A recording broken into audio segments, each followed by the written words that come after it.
Dopo il tragico incidente al Carnevale di Sciacca del 21 febbraio scorso, proseguono senza sosta le indagini per accertare l'esatta dinamica dell'accaduto che ha causato la morte del piccolo Salvatore Sclafani, un bambino di soli 4 anni che il papà aveva messo sul carro per scattare una semplicissima foto.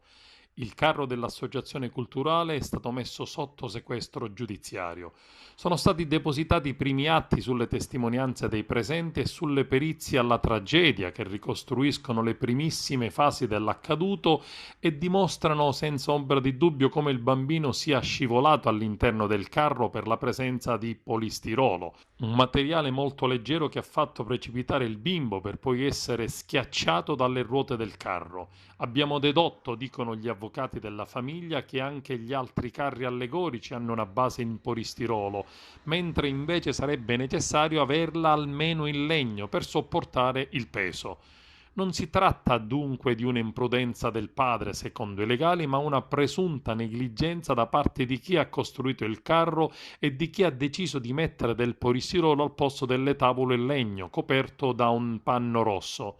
La sfortuna avrebbe invece fatto il resto, con il carro che si è mosso proprio nell'istante in cui il bambino era caduto schiacciandolo.